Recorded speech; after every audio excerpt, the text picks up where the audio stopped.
Hello, I'm Susan Reichle, and I'm the President and CEO of the International Youth Foundation. And I am so thrilled to join you today for the Youth Empowerment Solutions Say Yes to Human Rights. Having started my career almost 30 years ago in the field of democracy, rights, and governance as a young Foreign Service officer for the United States Agency for International Development, I am particularly passionate about the issue of human rights. And here at the International Youth Foundation, we are so fortunate to see every single day how young people are at the forefront of advancing human rights. They are creating the change that so desperately the world needs at this incredibly tumultuous time.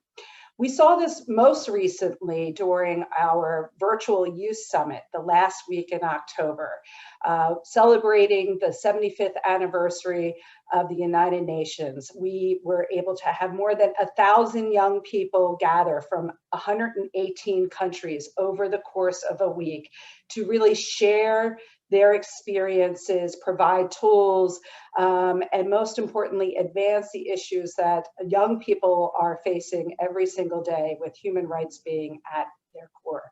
They are celebrating youth-led solutions, whether that's through interfaith dialogue or a climate activist who's just 11 years old, who was able to access public source data from NASA and advance climate justice. This is just one example of what we see every single day at the International Youth Foundation, of how young people are really at the forefront and saying yes to human rights. We are also seeing, as a result of COVID-19 and the lack of our ability to physically gather, that we are all gathering virtually, which in some ways has created a democratization, if you will, of these platforms.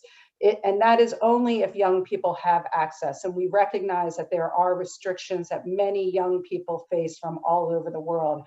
But when they do have access, their ability to sit down with, whether it's the head of the Conrad Hilton Foundation, as we recently had during our virtual summit, with a gender rights activist from Kenya, and both of them sitting down together as equals and talking about how can we create a better world, and what does youth-led change and advancing human rights really mean.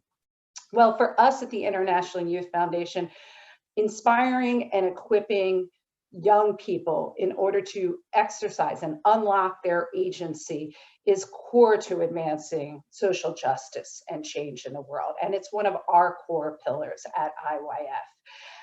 I also would love to share with you just a little bit of advice for those of you who are on the front lines every single day creating change and advancing human rights and social justice.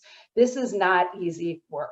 This is not for the faint at heart. This is very difficult work, and it's hard to galvanize the support and the funding often in order to create change. But I just want to close by sharing with you that, having seen a lot of change in my lifetime and being inspired by amazing leaders like John Lewis, I want to encourage you to go out and make some good trouble, to use these platforms, to use your network, and to know that you're not alone in this effort. So I wish all of you well, and thank you again for asking the International Youth Foundation to join you today. Go out and say yes to human rights.